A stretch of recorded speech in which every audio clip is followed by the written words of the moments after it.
श्री कृष्ण गोविंद हरे मुरारे, हे नाथ नारायण वासुदेव। श्री कृष्ण गोविंद हरे मुरारे, हे नाथ नारायण वासुदेव। हे नाथ नारायण वासुदेव, हे नाथ नारायण वासुदेव, हे नाथ नारायण वासुदेव, हे नाथ नारायण। नमस्कार, आप सभी का बहुत बहुत स्वागत है हमारे श्री उदासी दरबार चैनल में। आज हम उत्पन्ना एकादशी की कथा श्रवण करेंगे। हिंदू धर्म में उत्पन्ना एकादशी को बहुत ही विशेष माना गया है। मार्गशीर्ष कृष्ण पक्ष की उदयातिथि एकादशी को उत्पन्ना एकादशी के नाम से भी जाना जाता है। मार्गशीर्ष मास के कृष्ण पक्ष की एकादशी को भगवान श्री विष्णु जी के शरीर से एक तेजस्वी कन्या के रूप में महादेवी एकादशी का प्रादुर्भाव हुआ था। इसलिए इस एकादशी को उत्पन्ना एकादशी अथवा उत्पत्ति एकादशी भी कहा जाता है। जो लोग वर्ष भर एकादशी व्रत का अनुष्ठान करना चाहते हैं, उन्हें इस दिन यानी उत्पन्ना एकादशी के दिन व्रत आरंभ करना चाहिए। इस दिन विधि पूर्वक व्रत और पूजा करने से सभी प्रकार की मनोकामनाएं पूर्ण होती है। एकादशी का व्रत भगवान विष्णु को समर्पित है। मार्गशीर्ष यानी अगहन मास भगवान श्री कृष्ण का प्रिय मास माना गया है।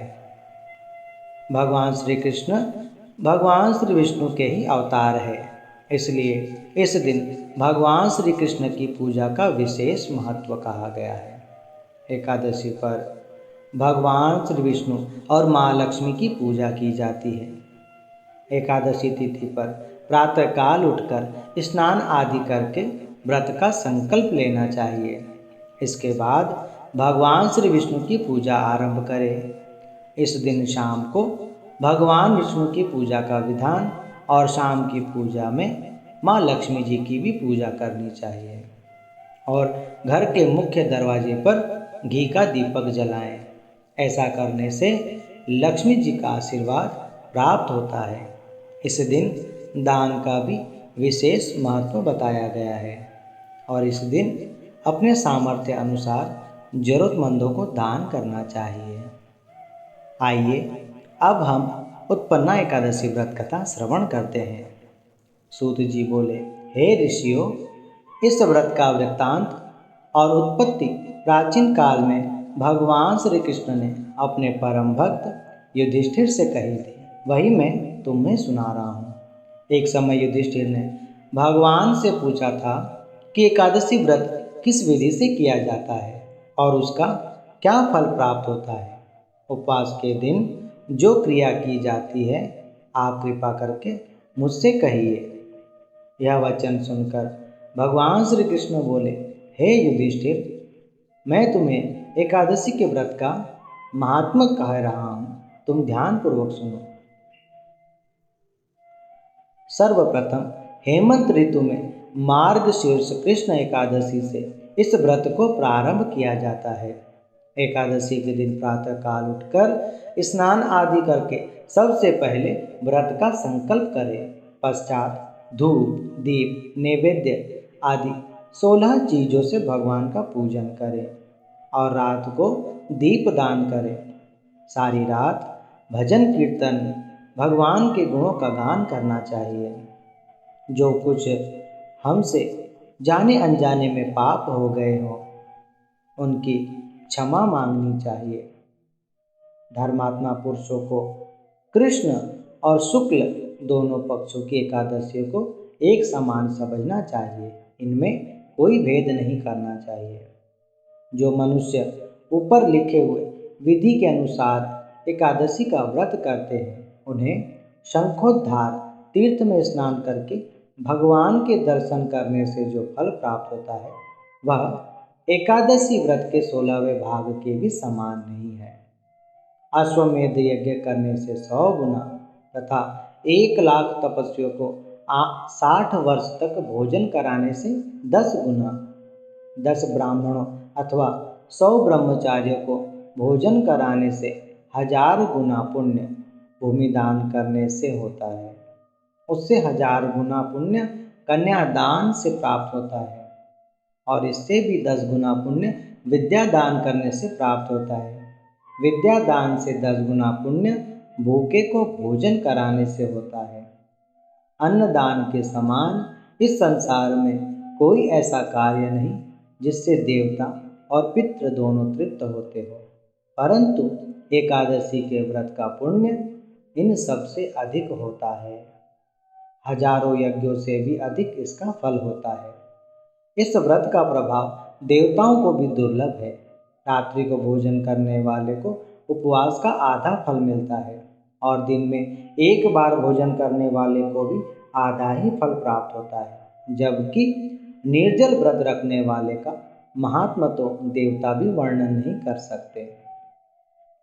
युधिष्ठिर बोले, हे भगवान, आपने हजारों यज्ञ और लाखों गोदान को भी एकादशी व्रत के बराबर नहीं कहा है, सो यह तिथि सब तिथियों से उत्तम कैसे हुई?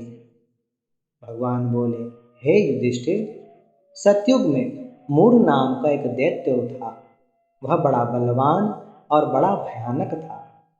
उस प्रचंड दैत्य ने इंद्र, आदित्य, वसु, वायु, अग्नि आदि सभी देवताओं को पराजित करके उनके लोक से भगा दिया।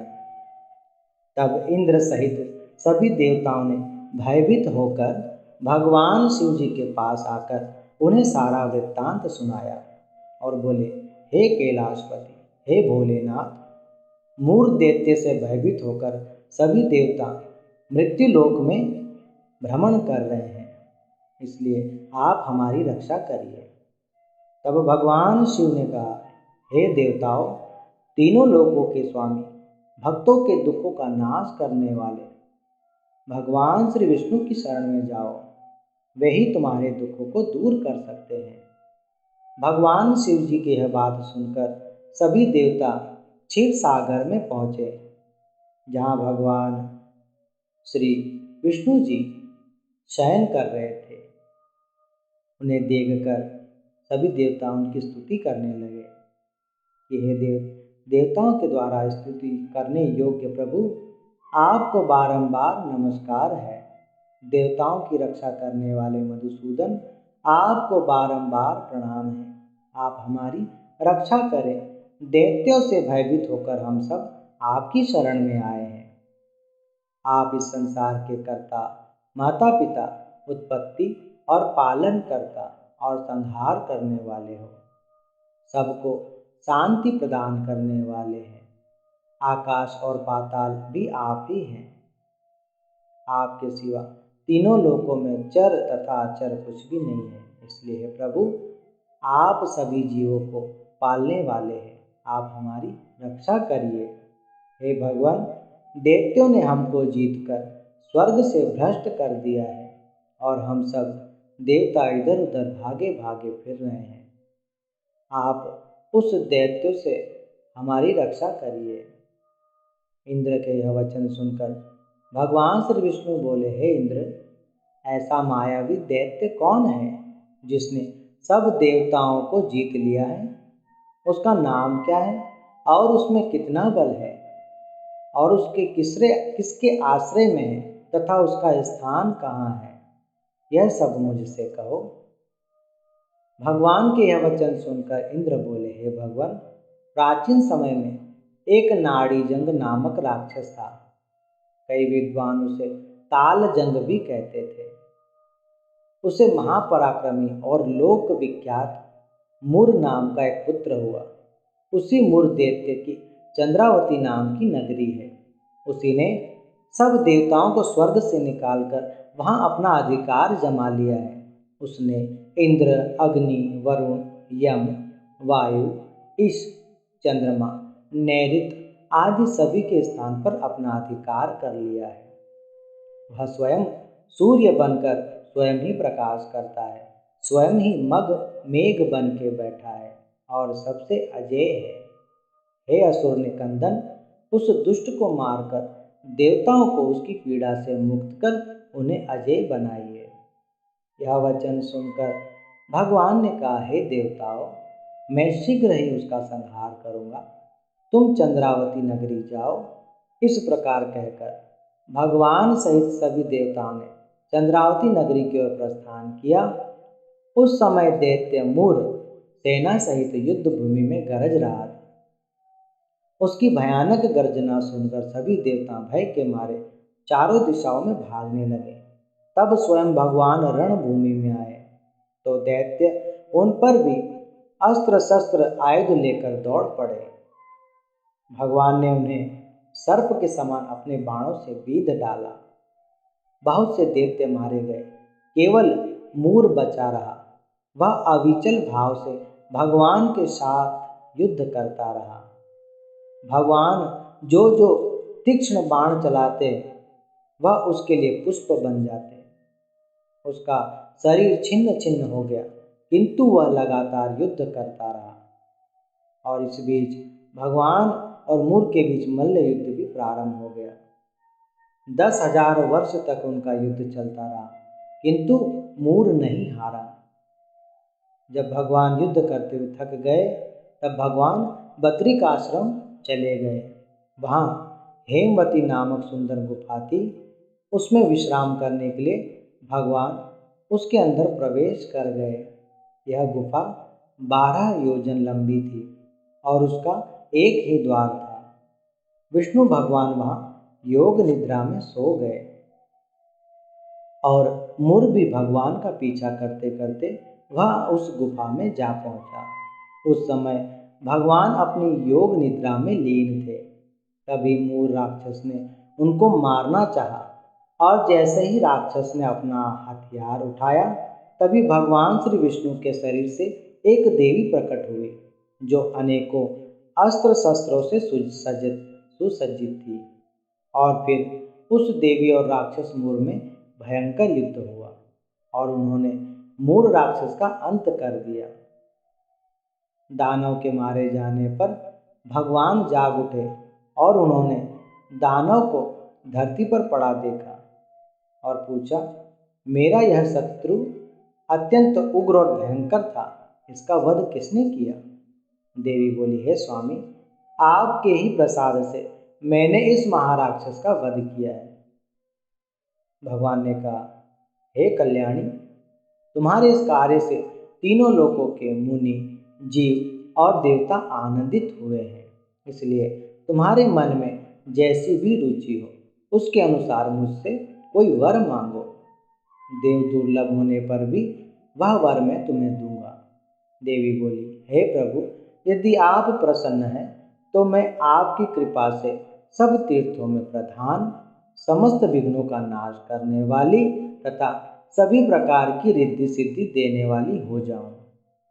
हे जनार्दन, जो लोग आप में भक्ति रखते हुए मेरे दिन को उपवास करेंगे उन्हें सब प्रकार की सिद्धि प्राप्त हो। जो लोग उपवास रखकर मेरे व्रत का पालन करेंगे उन्हें आप धन, धर्म और मोक्ष प्रदान करिएगा। भगवान श्री विष्णु बोले, हे देवी, तुमने जो वरदान मांगा है वह वरदान अवश्य सिद्ध होगा। मेरे और तुम्हारे भक्त भी एक ही होंगे और वे जीवन भर सभी सुखों को प्राप्त करेंगे और अंत समय में वे मेरे परम धाम को प्राप्त होंगे। क्योंकि तुम एकादशी को उत्पन्न हुई हो, अतः आज से तुम्हारा नाम उत्पन्ना एकादशी होगा। सभी व्रतों में तुम्हारा व्रत सबसे महत्वपूर्ण होगा। आज से हर एकादशी के दिन मेरे साथ तुम्हारी पूजा होगी। तुम मुझे सब तिथियों में प्रिय हो, इस कारण इस व्रत का फल सभी तीर्थों से अधिक फलदायी होगा। भगवान के यह वचन सुनकर देवी अत्यंत प्रसन्न हुई। भगवान श्री कृष्ण ने कहा, हे युधिष्ठिर, सब व्रतों में एकादशी व्रत का फल सर्वश्रेष्ठ है। एकादशी करने वालों को मैं मोक्ष का पद देता हूँ। उनके शत्रुओं का नाश कर उन्हें सभी विघ्नों से बचाता हूँ। यह मैंने एकादशी की उत्पत्ति का वृतांत बतलाया है। एकादशी पापों को नष्ट करने वाली तथा रिद्धि और सिद्धि देने वाली है। जो मनुष्य इस महात्म्य को पढ़ता है अथवा सुनता है उसे अश्वमेध यज्ञ का फल प्राप्त होता है और वह करोड़ों वर्षों तक भगवान के विष्णु लोक में जाकर निवास करता है। बोले श्री उत्पन्ना मैया की जय।